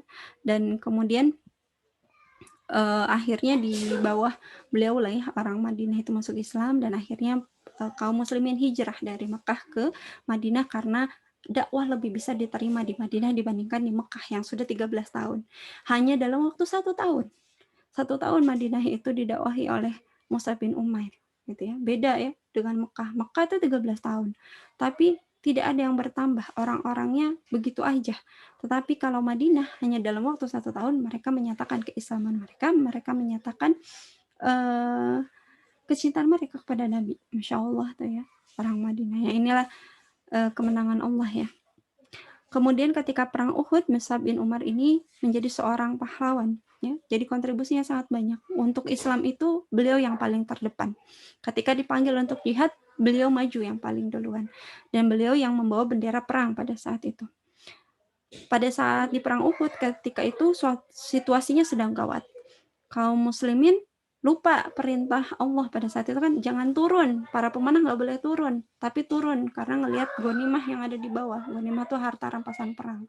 Taunya datang muncul dari situ pasukan Quraisy gitu ya. Akhirnya kecar-kecir lah ya gitu ya pasukan kaum muslimin itu karena tertipu oleh umpannya para orang-orang Quraisy ya. Jadi akhirnya di situ ya, dan beliau melihat bagaimana Rasulullah mana itu Mus'ab bin Umair itu yang dicari itu ketika perang, yang pertama kali itu cari Nabi Muhammad mana. Akhirnya beliau yang maju ke depan berteriak paling kencang gitu ya. Kenapa berteriak? Untuk menghilangkan konsentrasi orang Quraisy supaya mereka fokusnya kepada Mus'ab bin Umair gitu ya, dan melupakan Rasul gitu ya. Akhirnya apa yang terjadi? Dan itu dijadikan kesempatan bagi orang-orang Quraisy ya, salah satu orang Quraisy namanya saya lupa ya namanya siapa. Akhirnya ditebaslah tangannya Mus'ab bin Umair itu ya, ditebas. Kemudian beliau membawa bendera dengan satu tangannya lagi. Kemudian itu jadikan kesempatan beliau berteriak lagi gitu, bahwa Allah dan Rasul itu adalah Tuhan gitu ya. Kemudian ditebas lagi sebelah sininya, lalu dengan pangkal tangannya kan mengambil bendera tersebut, kemudian diapit di antara dadanya. Muncullah orang Quraisy yang lain menambak beliau ya, sampai si tombak itu patah, dan akhirnya Mus'ab bin Umair pun syahid ya. Begitu gitu ya. Insyaallah ya, orang yang sangat banyak berkorbannya, dunia dia tinggalkan demi kecintaannya kepada Allah dan Rasulnya. Beliau lebih banyak mengerjakan dakwah gitu ya, dakwah dari satu tempat ke tempat yang lain, tidak pernah berhenti gitu ya, melakukan amar ma'ruf nahi munkar gitu ya. Kemudian Masya Allah diberikan kesyahidan oleh Allah Subhanahu wa taala ya. Maka ketika perang Uhud usai, kemudian Rasulullah itu mencari-cari siapa saja sahabat yang meninggal, kemudian dikuburkan ya. Dan akhirnya bertemu dengan jasadnya Mus'ab bin Umair. Setelah Rasulullah menangis gitu ya. Rasulullah menangis, kemudian betapa sedihnya para sahabat ketika melihat kondisi terakhir Mus'ab bin Umair ya.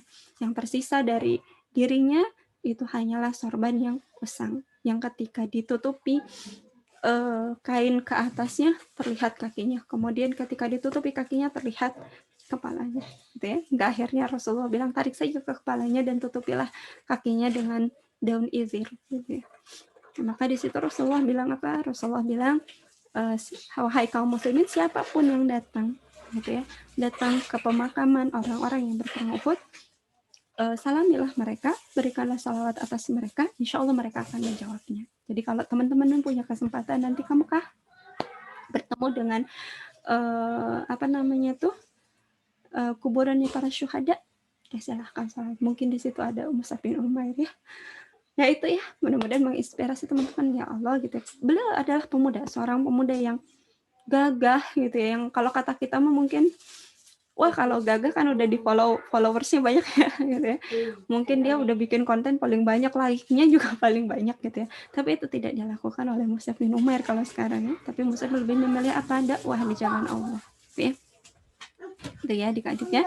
Itu kisah-kisah tentang teladan kita bagaimana selama ini dakwah itu dilakukan gitu ya. Sebentar, ini enggak ada lagi. Nah, maka sebagai seorang muslim apa yang harus kita lakukan? Maka speak up lah gitu ya. Speak up lah tentang apa yang Allah dan Rasulnya ridhoi. Apa ya? Dakwah, serukan, jangan berdiam diri ketika kita melihat kemungkaran. Perbaiki, lakukan apa? Dakwah, serulah kebaikan. Ini kita lihat kemungkaran, udah jelas tadi ya, konten medsos itu lebih banyaknya yang mungkar nih. Maka apa yang harus kita lakukan? Ya dakwah saja, kita isi dengan seruan-seruan kebaikan. Karena justru dengan dakwah, dengan sepum ini, kalau sepum itu dalam Islam ya dakwah ya. Kalau dakwah ini, dengan dakwah justru Islam tersebar ke seluruh dunia. Sampai akhirnya sampai nih di negeri kita itu karena dakwah teman-teman. Gitu ya. Nanti boleh lihat sejarahnya bagaimana Islam itu masuk ke Indonesia ya. Masuk ke Indonesia itu dengan dakwah apa? Dakwah ke para raja-rajanya gitu ya. Mereka datang, diutus para utusan dari dari kekhilafahan untuk sampai ke Nusantara itu begitu. Jadi kalau cerita yang dibawa Islam itu dibawa oleh pedagang itu sebenarnya masih diragukan karena ternyata Islam itu dari tahun ke-7 Hijriah ternyata Islam itu telah sampai di Nusantara gitu ya. Jadi kerajaan pertama itu kalau dibilang Samudra Pasai ternyata bukan juga ya. Nah, ada lagi saya lupa ya. Nanti boleh lah ya teman-teman lihat lagi sejarahnya. Jadi begitu sejarahnya. Sampainya itu adalah dengan dakwah. Diutus memang ada utusan para khalifah untuk negeri atau Nusantara ini gitu ya.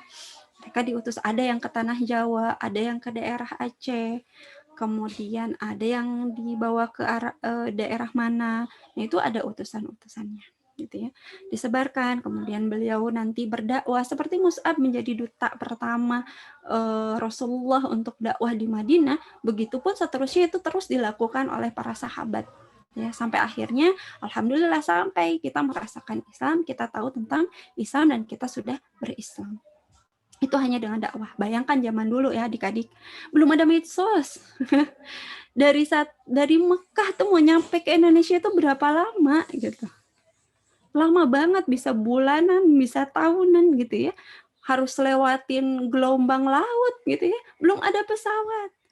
Masih hanya ada unta, masih mungkin ada kapal laut mah sudah ada gitu ya. Kemudian apa lagi? Dan hanya menggunakan lisan. Itu orang zaman dulu. Tapi Masya Allah, hanya dengan itu, media atau sarana yang terbatas, Islam itu sampai kepada kita. Kenapa? Karena punya semangat. Semangat apa? Semangat iman, semangat dakwah. Kenapa nih? Ini harus dakwah. Kita harus dakwah. Itu yang menjadi semangat mereka. Ali Imran ayat 110 inilah yang menginspirasi para sahabat dan para khalifah-khalifah yang terdahulu hingga akhirnya terus-menerus Islam itu didakwahkan sampai akhirnya ke belahan timur dunia gitu ya.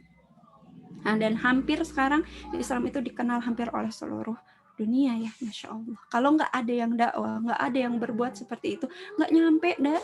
Pasti cuma ada di Mekah doang gitu ya. Tetapi karena tadi Allah bilang ya dakwah gitu ya. Jadi dakwah itu jangan dibatasi. Oh harus begini, harus begini. Dulu aja medianya terbatas bisa kok. Maka kita yang nggak terbatas sekarang ya mudah gitu, fasilitas itu mudah, harusnya lebih besar lagi gitu pengaruh kebaikan atau dakwahnya, menyerunya lebih gencar lagi. Harusnya begitu ya. Nah, lalu bagaimana dong memulai dakwah itu teh? Pertama, pelajari dulu Islamnya secara kafah. Pelajari dulu hukum-hukumnya bagaimana. Islam itu apa, seperti apa, dan lain sebagainya. Dari A sampai Z belajar dulu. Karena tadi kita mengganti informasi kita. Mungkin yang dulunya kita bucin sama Korea, ya, atau kita dulu bucin sama keuuan dan lain sebagainya, kita ganti dulu informasinya. Kalau kita belum ganti informasinya, maka apa yang kita sampaikan ataupun yang kita lakukan ya masih dengan informasi yang lama. Maka ganti informasi kita dengan informasi-informasi Islam. Caranya ya tadi belajar Islam kafah, tersistematis dan struktural. Gitu ya. Nah, salah satunya apa? Ya dengan KBI ini insya Allah kita itu sedang berusaha untuk belajar Islam secara kafah, tersistematis dan terstruktural. Yang kedua apa? Milikilah guru. Nah, guru itu penting ya adik-adik. Guru atau teteh yang ngebinanya itu sangat penting. Kadang-kadang begini, karena saking semangatnya kita nih mulai dakwah nih, mau sepum nih teh. Bahasa sekarang sepum, kalau bahasa perintah Allahnya dakwah. Tapi kalau sekarang mau sepum nih teh, udah banyak nih informasi Islamnya nih teh, udah belajar nih teh. Saya mau mengungkapkan nih teh biar jadi seruan buat orang-orang, biar orang-orang mungkin terinspirasi dari saya, mulai hijrah dan lain sebagainya gitu ya. Karena saking semangatnya kadang-kadang apa? Jangan-jangan sesuatu yang tadi ya, yang kita kasih, yang kita berikan itu masih ada yang tidak sesuai dengan syariatnya. Maka si guru inilah yang nanti memberikan batasan-batasan tadi. Dan si guru ini nanti yang mengingatkan, jangan sampai kita tadi menjadi budaknya medsos gitu ya. Kadang-kadang terlalu tenggelam akhirnya di medsos, jadi lupa aktivitas dakwah yang sebenarnya. Apa dakwah yang sebenarnya? Dakwah langsung sama orangnya gitu ya. Kalau medsos itu hanya media saja. Akhirnya kita terus gencar di medsos tapi lupa mengingatkan teman yang ada di sekeliling kita, ngingetin saudara, ngingetin adiknya, lupa gitu ya. Terus saya bikin konten. Nah, itulah kenapa kita butuh guru. Nanti guru inilah yang ngajarin kita, yang mengarahkan kita, yang mengingatkan kita sampai batas mana kita harus melakukan aktivitas ini, gitu ya. Kemudian yang ketiga apa? Kenali potensi kitanya. Nah, kenali potensinya apa? Kita potensinya ada di mana? Apakah memang kita itu bisa memotivasi orang lain? Atau misalkan kita bisa bikin konten yang akhirnya menggugah orang lain, ya silahkan, berarti Anda boleh. Berarti ada boleh nih gitu ya, menjadi konten kreator atau misalkan menjadi apa gitu ya, membuat video-video tentang dakwah dan lain sebagainya. Tapi kalau misalkan kita nggak di situ, lebih senangnya nulis ya nulis, gitu. Nulislah gitu ya. Kalau misalkan kita potensi nggak nulis enggak gitu misalkan ya, bikin video juga nggak bisa. Nah, ada apa dong teh saya dakwah di medsosnya? Ya, share saja gitu ya, postingan-postingan dari yang lain yang memang itu kontennya positif gitu ya. Kayak misalkan bikin nih rangkuman dari acara KBI kemudian di-post di IG masing-masing gitu. Itu bisa. Itu juga bagian dari dakwah gitu ya. Dakwah yang bisa dilakukan di medsos. Tapi balik lagi ya, dakwah yang paling penting itu dakwah langsung ya, secara langsung. Jadi jangan cuma fokus di medsos, tetapi juga dakwah ini teman-teman kita yang memang kita setiap hari ketemu gitu ya. Nah itu ya, jadi kenali dulu nih potensi kita ada di mana gitu ya.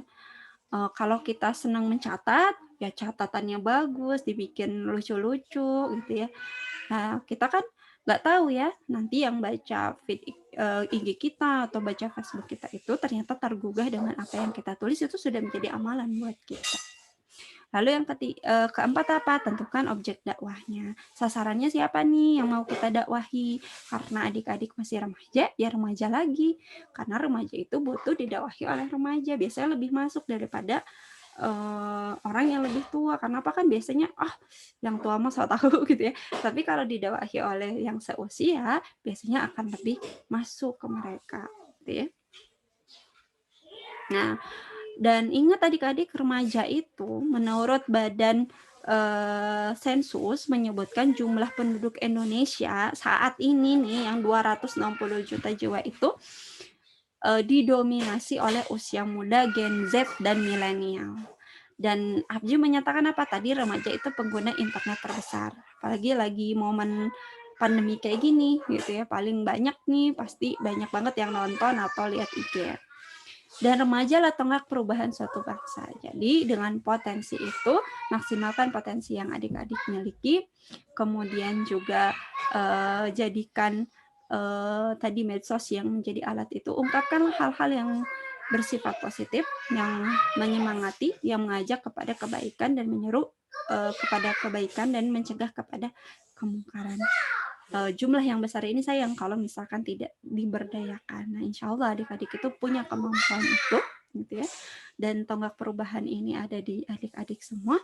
Semoga adik-adik itu bisa spam ya, speak up your mind mulai sekarang. Informasinya diganti menjadi informasi yang Islami, sehingga apapun yang kita keluarkan, yang kita katakan, yang kita lakukan itu bernilai kebaikan dan keridhaan dari Allah Subhanahu wa Ta'ala.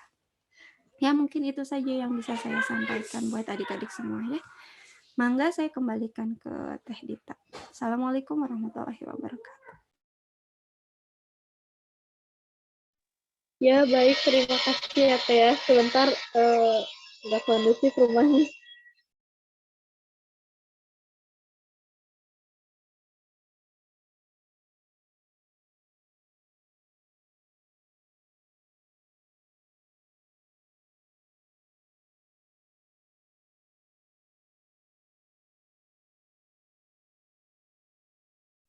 Oke, terima kasih kepada Kak Dwi yang telah memaparkan materi ya. Bagus banget sampai tadi teh agak nangis-nangis bawang ya, mendengarkan cerita Mus'ab bin Umair gitu. Oh ya, mohon maaf ini nggak bisa bawa kamera. Di rumah ada pembangunan. Jadinya mohon maaf gitu ya. Untuk sesi selanjutnya itu tanya jawab. Jadi bagi teman-teman yang ingin bertanya, silahkan. Mungkin bisa di chat di Zoom ini atau mungkin di chat saya atau kakak-kakaknya bisa. Tunggu ya.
Baik, ini ada satu pertanyaan ya dari tidak ada namanya. Jadi dia nanya, Kak, gimana sih kalau dakwahnya kita tuh juga belum baik gitu. Jadi kan pasti kalau orang berdakwah kadang-kadang ngapain sih dakwah, aku aja belum baik gitu. Kan nanti aja lah, nanti kalau udah baik nanti baru dakwah gitu, kayak gitu kadang-kadang. Gimana tuh, Kak?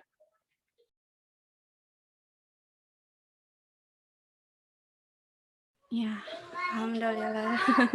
Ada ya satu pertanyaan yang masuk tentang tadi ya, bagaimana kalau kita merasa bahwa diri kita itu kayaknya belum baik, jadi belum layak untuk dakwah gitu ya. Nah, sebenarnya untuk kasus ini, ini banyak ya orang yang saat ini begitu, ketika ayo dong dakwah gitu, jawabannya saya aja masih begini, saya aja belum sempurna, nanti deh, kerudung saya aja masih gini, pakai bajunya masih kayak gini, ngomong juga masih balelol, tarwelah gitu ya, kalau buat dakwah mah ntar aja lagi gitu ya. Nah, sebenarnya ada satu hadis, ya bukan hadis ya, maaf, suatu pernyataan dari seorang syekh besar di Mesir namanya Hasan al-Basri. Beliau mengatakan begini, beliau katakan gini, para nasihat gitu ya, jika orang-orang yang menasehati itu menunggu dirinya untuk sempurna itu ya dalam berdakwah, maka niscaya tidak akan pernah ada orang-orang yang memberikan nasihat. Artinya apa? Kalau kita nunggu kita sempurna, entah itu misalkan dari sikap kita, pakaian kita, ataupun tingkah laku kita gitu ya, dan kita menahan diri akhirnya untuk berdakwah kepada teman-teman atau membiarkan kemungkaran gitu, maka yang ada apa, Dek? Nggak ada yang menyeru kebaikan. Yang banyak apa? Yang menyeru kepada kemaksiatan. Sebentar.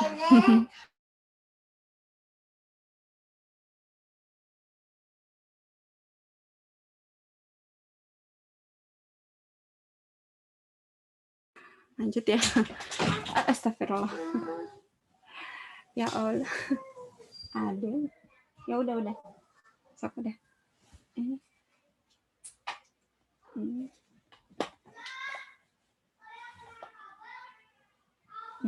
Ya, maaf ya.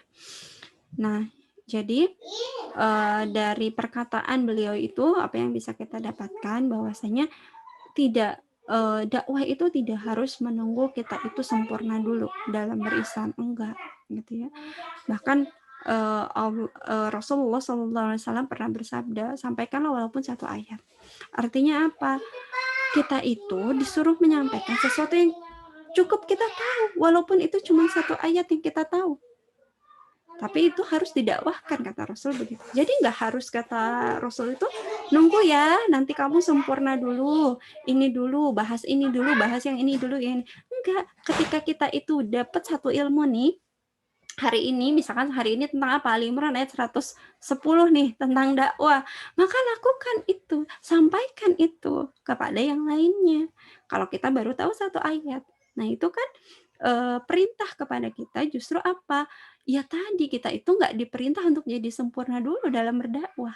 Tapi cukup tahu satu hukum saja atau satu hal saja tentang Islam, maka kata Rasul sampaikan saja. Itu sudah dakwah gitu ya. Itu perintah Rasulnya begitu. Kemudian juga tadi dari perkataan Syekh Hasan al-Basri pun begitu gitu ya. Kalau misalkan nggak nunggu sempurna, siapa yang akan tadi menasehati orang-orang? Siapa yang akan dakwah? Padahal orang-orang gitu ya, dakwah tentang keburukan itu mereka itu terstruktur, terorganisir dengan baik. Maka siapa Imam Ali itu pernah mengatakan, kebaikan yang tidak terorganisir itu akan kalah dengan keburukan yang terorganisir. Kebayang nggak sih, Dek? Yang muncul apa? Keburukan-keburukan dibiarkan karena nggak ada para penasehat, nggak ada yang dakwah. Akhirnya apa? Keburukan merajalela gitu ya. Nah maka tadi gitu ya, motivasi kita apa? Motivasi kita cuma satu, kita ingin menjadi menjalankan perintah Allah, maka dakwah walaupun kita baru tahu tentang satu ayat itu, atau kita baru tahu tentang satu hal, itu nggak jadi masalah. Misalkan kita baru tahu tentang apa? Tentang pakaian muslimah kayak gimana? Kita dakwah terus tentang itu ya nggak jadi masalah. Karena kita nggak dituntut menjadi sempurna. Orang misalkan baru hijrah, suruh dakwah tentang fikih atau hukum Islam, mereka mana tahu. Tapi mereka apa? Biasanya mereka berdakwah tentang hal yang dia tahu, tentang apa hijrahnya dia, kenapa dia hijrah. Dengan dia berdakwah tentang itu, mudah-mudahan memotivasi orang lain untuk apa? Sama-sama hijrah, berada di jalan kebaikan yang sama dengan dia. Itu ya, jadi bukan alasan sebenarnya ketika kita itu ngerasa bahwa saya belum sempurna. Justru dakwah itu bukan mengingatkan orang lain sejatinya. Kalau kakak selalu bilang begitu. Dakwah itu, ketika kita dakwah itu kayak cermin sebenarnya. Jadi ketika kita dakwahin orang lain, sebenarnya sedang dakwahin diri kita. Jadi kalau misalkan kita lagi dakwah, ya bukan kita itu merasa diri kita lebih baik dari orang. Tapi apa? Saya lagi ngingetin diri saya. Ketika saya ngingetin ini, itu ngingetin saya juga. Bukan berarti saya itu udah sempurna di situ. Saya tuh sama nggak sempurna di situ, tapi saya pengen punya temen gitu. Pengen punya temen, baiknya bersama gitu. Jadi sahabatnya bareng-bareng. Maka apa? Ya saya sampaikan itu lagi. Supaya apa? Supaya saya juga mengamalkan hal itu, teman saya juga mengamalkan hal itu gitu. Jadi begitu ya. Kalau kata guru saya dulu bilang begini. Ustazah saya itu dulu bilang begini. Dakwah itu bukan ngingetin orang lain. Dakwah itu lagi ngingetin diri kita. Gitu ya. Lain sayang sama orang lain, tapi lagi sayang sama diri kita. Kadang-kadang nih ya, kita nggak sadar nih lagi nyampein, kayak kakak lagi nyampein begini, itu sebenarnya ada efeknya nih buat kakak. Oh iya ya, evaluasi lagi buat kakak. Oh iya, saya juga belum begini. Oh saya juga masih kurang di sini. Nah itu manfaat dakwah itu begitu ya. Jadi bukan hanya mengingatkan diri orang lain, tetapi juga mengingatkan diri kita agar kita lebih aware lagi, lebih hati-hati lagi, lebih mengamalkan lagi gitu. Itu sih Dek jawabannya, mudah-mudahan nggak puas ya. Nangga Dek. Iya, makasih Kakak.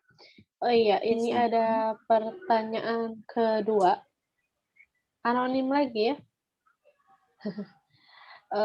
Katanya kalau misalkan potensi kita, kalau memaksimalkan potensi kita, kita sukanya ngelukis. Gimana caranya biar lukisan juga bisa jadi alat dakwah gitu, Kak?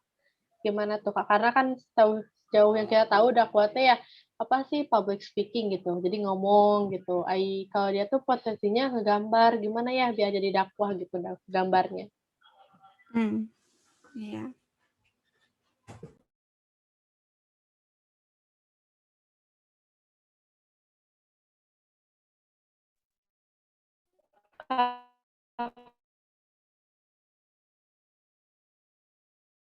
Kak itu di mute. Kakak itu di mute. Kirain saya udah. Iya. Ulangi ya berarti. Nah, untuk pertanyaan yang kedua ini, bagaimana kalau misalkan potensi kita itu adalah melukis gitu ya? Apakah itu bisa menjadi sarana dakwah? Nah, balik lagi ya. Saya sampaikan ini dulu. Yang namanya dakwah nih ya, ini harus frame-nya diganti dulu. Cara berpikirnya dirubah dulu. Karena khawatirnya adik-adik itu tadi itu berpikir bahwasanya dakwah itu cuman public speaking yang kata Dita. Jadi dia munculnya hanya ada di mimbar-mimbar masjid misalkan ya, terus apa lagi ya? Atau lagi acara syukuran, itu baru dakwah gitu ya. Jadi adik-adik frame-nya harus diganti dulu, cara pandangnya harus dirubah dulu. Yang namanya dakwah itu nggak perlu mimbar. Rasulullah itu ketika dakwah nggak pakai mimbar adik-adik, nggak di tempat sholat. Tapi yang namanya dakwah itu hanya menyeru kepada kebaikan. Kayak kita cuma ngingetin dia sholat, udah sholat belum? Gitu. Ayo dong sholat. Sholat itu misalkan mencegah dari keji dan mungkar, misalkan kayak gitu. Itu tuh udah dakwah gitu ya. Atau ngingetin nih teman kita nih, nggak pakai kaos kaki nih misalkan. Kaki kan aurat, harus ditutup loh gitu. Pakai dong kaos kakinya. Itu juga dakwah gitu ya. Jadi dakwah itu apa? Tidak harus di mimbar-mimbar besar, tidak harus di acara-acara yang formal, tetapi mengingatkan mereka tentang Islam gitu ya, mengingatkan hanya sekedar misalkan sholat, sekedar ngingetin mereka untuk ngaji, itu pun udah dakwah. Jadi ngobrol-ngobrol seperti kayak gini juga udah dakwah kalau memang ada muatannya gitu ya. Jadi Rasulullah pun sama gitu. Apa Rasulullah itu diberikan mimbar khusus untuk dakwah? Kan enggak. Beliau itu mengontak dari satu orang ke satu orang yang lain, ngobrol, ngajak ngobrol, saling sharing, tukar pikiran dan lain sebagainya, hingga akhirnya tadi ada yang menerima Islam, ada yang tidak menerima Islam. Sama halnya dengan para sahabat gitu ya. Dan yang dilakukan para wali-wali juga sama gitu ya, tidak di mimbar. Beliau datang ke masyarakat, beliau ngobrol sama masyarakat, ngobrolin tentang Islam dan lain sebagainya, hingga akhirnya diterima dan mereka mau masuk ke dalam Islam. Nah, kalau berbicara tentang lukisan, kita menggambar dan lain sebagainya gitu ya. Ingat lagi dakwah itu tadi ya. Jadi cukup kita menyeru kebaikan, mengingatkan teman kita tentang kebaikan, insya Allah itu sudah dakwah gitu ya.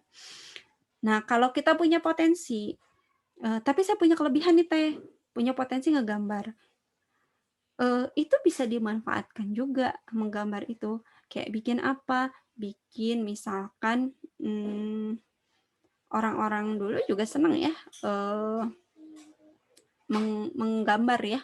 Kalau zaman dulu tuh kan kayak arsitektur, kayak menggambar kaligrafi dan lain sebagainya gitu ya.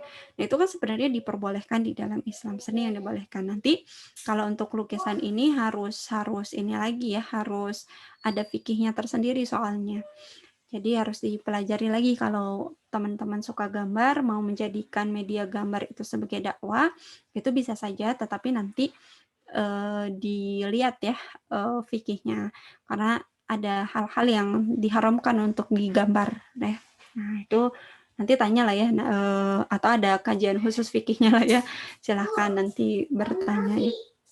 Tetapi kalau misalkan kita bisa bikin komik Islami ya kenapa enggak gitu ya, silahkan bikin ceritalah dari gambar-gambar tersebut gitu ya, misalkan cerita tentang mau cerita tentang anak-anak, mau bikin komik remaja, itu nggak jadi masalah sebenarnya, silahkan saja. Cuman tadi nanti ada ketentuannya ya, jangan sampai taswir misalkan, atau tadi ya membuat atau menggambar yang menyerupai makhluk hidup dan lain sebagainya gitu. Jadi nanti ada lah ya, itu ada bahasan yang lain. Kakak juga kurang kalau dari sisi fikihnya sih kurang, tetapi kalau bisa dijadiin media dakwah ya bisa-bisa aja gitu ya. Tadinya sih bikin komik kayak gitu. Kalau komik kan bukan bentuknya bukan kayak manusia sesungguhnya, beda dengan apa ya, gambarnya kan hidungnya begitu gitu ya, mulutnya kadang ada yang lebar, matanya belok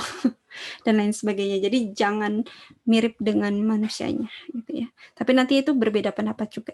Makanya fikihnya dulu deh yang harus dibahas kalau ingin ngadain media itu, kecuali misalkan cuman ngegambarin kaligrafi aja itu nggak jadi masalah. Tapi kalau komik itu boleh sih, cuman bentuknya ya tadi gitu, bukan manusia yang realistis. Bukan bentuk yang kalau sekarang tuh apa ya, gambar yang kayak manusia percis banget matanya, kan ada ya, hidungnya dan lain sebagainya. Kalau di komik biasanya enggak, yang hidungnya cuma bulat aja. Terus si matanya kan beda. Nah itu boleh saja. Gitu ya. Tuh dijadiin itu, bikinlah komiknya, bikinlah ininya, bikin alur ceritanya, dibuatlah gambarnya, kan seneng gitu. Teman-teman remaja biasanya jujur deh gitu ya, teman-teman lebih senang buku novel atau buku yang bergambar. Biasanya lebih senang buku yang bergambar, itu lebih menarik. Gitu ya, yang senang. Nah itu bisa jadi media dakwah. Nah kontennya rubah, bukan konten tentang cinta, tapi konten tentang dakwah, menceritakan misalkan tentang keistiqomah apa, misalkan hijrahnya kita, atau misalkan tentang bagaimana apa namanya tuh pakaian di dalam Islam gitu ya. Boleh nanti kita lihat ya, salah satunya tuh kayak hijab Alila tuh banyak visualisasinya tuh ya. Nah, itu boleh dicontoh, itu gambar ya. Yang bikinnya beliau juga yang bikin itunya, beliau sangat suka menggambar dulunya gitu ya. Dibentuklah kayak gitu-gitu. Nah, gitu ya, Dek. Jadi bisa saja kita jadikan media untuk dakwah. Mangga. Sarananya mah apa aja ya. Tadi juga medsos bisa nggak teh? Mangga gitu ya. Gambar bisa nggak teh? Ya itu juga sarana. Tapi tadi penuhi dulu syariatnya ya, hukum-hukumnya dulu. Oke, makasih kakak. Aduh, silakan.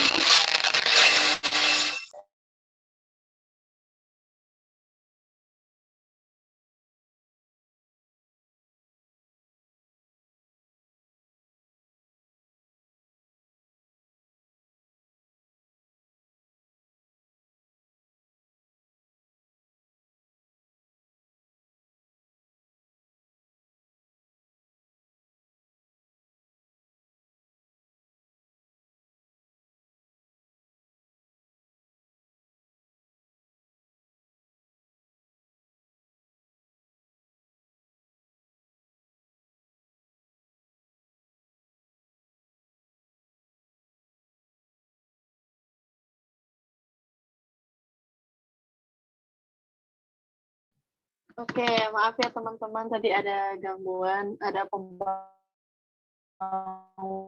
soalnya di depan rumah, jadi mengganggu gandeng. Oke teh, itu teh ada pertanyaan yang di Dita sendiri. hobi kita kan nyanyi. Tapi kalau yang namanya musik zaman sekarang tuh kadang-kadang ada yang diharamin gitu.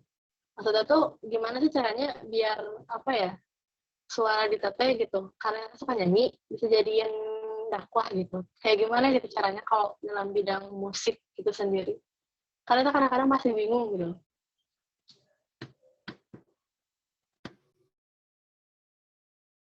Ya, ini potensinya apa nih, Dit? Nyanyi. Ya, sebenarnya kalau kita berkaitan dengan hukum menyanyi akan beda-beda ya secara fikihnya. Ada yang memang akhirnya mengharamkan, ada yang memang sebenarnya mubah-mubah saja gitu ya. Tergantung nanti Dita ngambil fikihnya yang mana nih ya. Karena beragam. Cuman kalau untuk suara terkhusus ya, suara akhwat itu, jadi memang diperbolehkannya itu hanya untuk terbatas hanya pada perempuan saja gitu ya. Jadi tidak untuk diumbar sebenarnya gitu ya kepada non mahram gitu ya. Jadi kalau kita lagi di pesta ya, bukan pesta kumpulan wanita ya. Misalkan lagi ngadain acara event apa gitu, kemudian misalkan Dita menyumbangkan suara, bernyanyi dan lain sebagainya, ya itu sebenarnya boleh gitu ya, asal tahu tempatnya saja. Kalau kakak ngambil yang tadi ya, sebenarnya mubah-mubah saja. Dede ini mau bikin apa? Iya. Dedenya mau bikin. Sebentar ya. Iya nanti sama Bunda. Bundanya ngaji dulu ya bentar. Boleh? Nanti bunda buatin. Dedenya tungguin dulu di depan, oke? Kan ada tembakan. Iya, nanti bunda harus lihat dulu dah. Ini mah harus serius ngerjainnya ya. Harus disusun-susun. Kenapa beli yang disusun atuh? Dede kan belum bisa. Dah dulu bundanya ngaji dulu ya. Itunya simpan di situ. Iya, boleh. Ya, kita lanjutkan ya. Jadi kalau berkaitan dengan nyanyi yang kakak pahami ya, boleh-boleh saja. Itu mubah. Tetapi harus diperhatikan tempatnya. Jadi harus tempat yang tertutup, kemudian pesertanya juga akhwat lagi, bukan campuran ikhwan akhwat gitu ya. Dan menyanyi juga sebenarnya tidak diharamkan karena Rasulullah juga pernah membolehkan hal itu ya ketika dulu lupa ya, yang di rumah Aisyah ya. Nah, tapi ya tadi diperuntukkan hanya untuk kaumnya lagi. Jadi Dita boleh nih nyanyi, ya boleh aja gitu kalau misalkan jadi media dakwah, tapi ya hanya diperuntukkan untuk teman-teman akhwat lagi, tidak untuk non mahram gitu ya, untuk ikhwan gitu. Jadi kalau kita nyanyi di medsos agak riskan gitu ya. Jadi mungkin kalau lagi offline acaranya gitu ya, boleh gitu ya buat menyemangati teman-teman, nyanyi-nyanyi tentang nasyid atau yang membangkitkan semangat keislaman atau dakwah itu boleh saja. Jadi dulu juga kita pernah tuh bikin acara, kemudian ada nih yang nyanyinya, ya siapa lagi karena acaranya akhwat semua, ya diperbolehkan gitu ya. Tapi kalau untuk acara campuran bukan akhwat saja pesertanya tapi ada ikhwan, ya lebih baik jangan. Kalau kakak sih pandangannya begitu ya. Mungkin yang lain nanti beda lagi gitu ya. Begitu Dita. Karena ini masalah fikih jadi banyak cabangnya ya, banyak pendapat ya. Ya, makasih ya kayak jawabannya. Oke, teman-teman, apakah ada yang ingin bertanya lagi? Masih ada 9 menit lagi untuk bertanya. Mungkin satu pertanyaan lagi.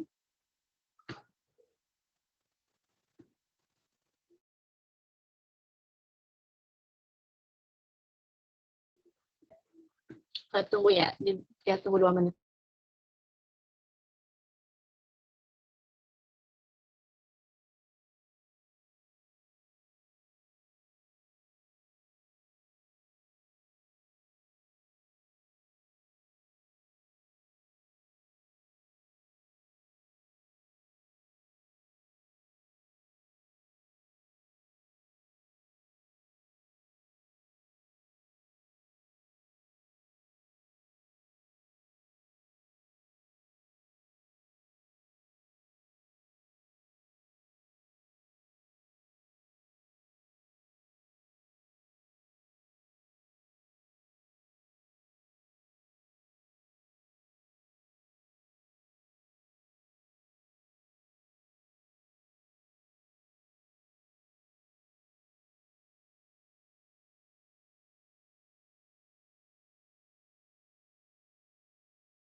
Baik, alhamdulillah kita sudah sudah berakhir acara ini, pemaparan materi dari Kak Dwi. Untuk acara selanjutnya ada closing statement dari Kak Dwi. Kak Dwi, silahkan. Ya, adik-adik, Mangga sih. ya, adik-adik mungkin closing statement dari kakak, mulai saatnya kita untuk speak up your mind, gitu ya, ganti informasi kita dengan informasi Islami dan mulai kita mendakwahkan Islam dan membanjiri gitu ya medsos dengan seruan-seruan dakwah sehingga seruan-seruan kebaikan itu lebih banyak dibandingkan konten-konten yang unfaedah. Dan mudah-mudahan semakin semangat kita menemukan potensi kita, semakin berani kita untuk speak up dan menunjukkan jati diri kita sebagai seorang muslim, sebagaimana tadi Mus'ab bin Umair ya yang menunjukkan jati dirinya sebagai seorang muslim sejati yang aktivitasnya dibanjiri dengan dipenuhi dengan kebaikan dan kebaikan, tidak pernah lepas dari dakwah terhadap Islam. Mungkin itu saja ya. Mangga.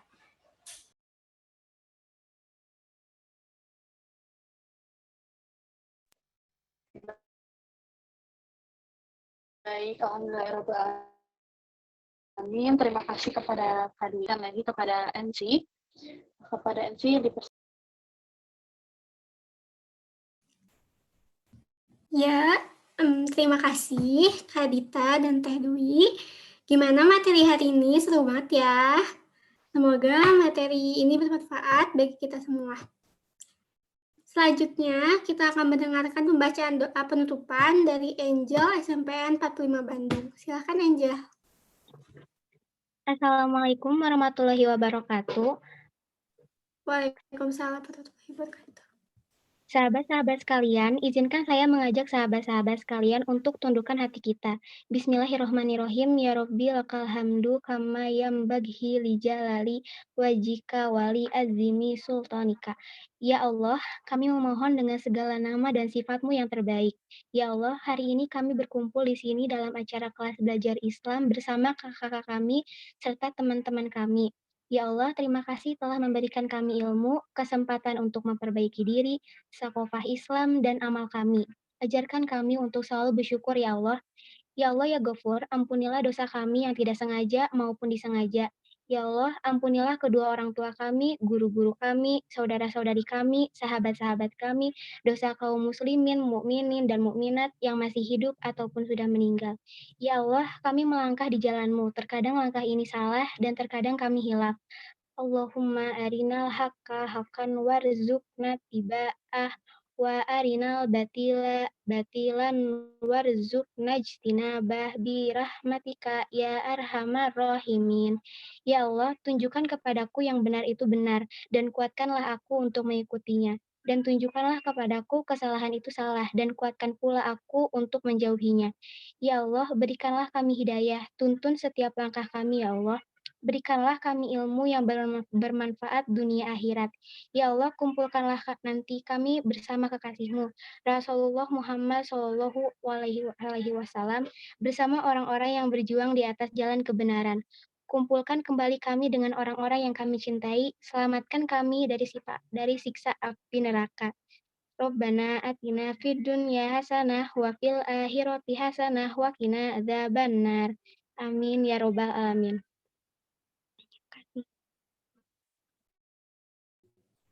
Ya, terima kasih Angel sudah membacakan doa penutup. Sebelum penutupan, kita akan foto bersama dulu. Jadi, dibuka dulu kameranya untuk dokumentasi.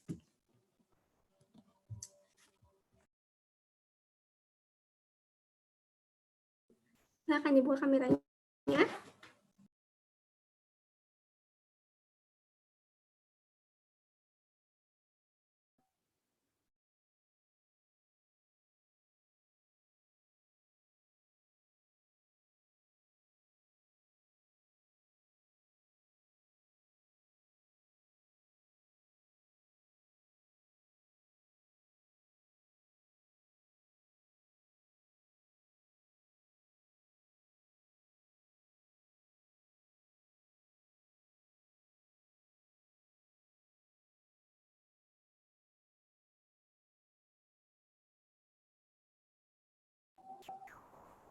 Sudah? Oke.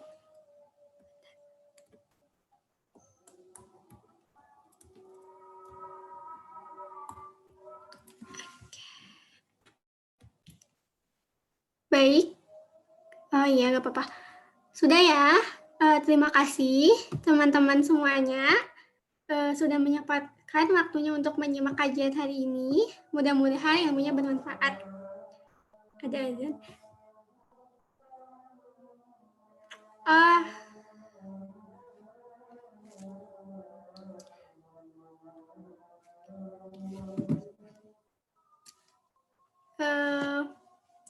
Terima kasih juga untuk Teh Dwi Herlin yang sudah memberikan materinya hari ini untuk kita semua. Terakhir, saya selaku MC mewakili panitia mohon maaf jika ada kekurangan atau kata-kata yang tidak berkenan. Wassalamualaikum warahmatullahi wabarakatuh. Waalaikumsalam warahmatullahi wabarakatuh.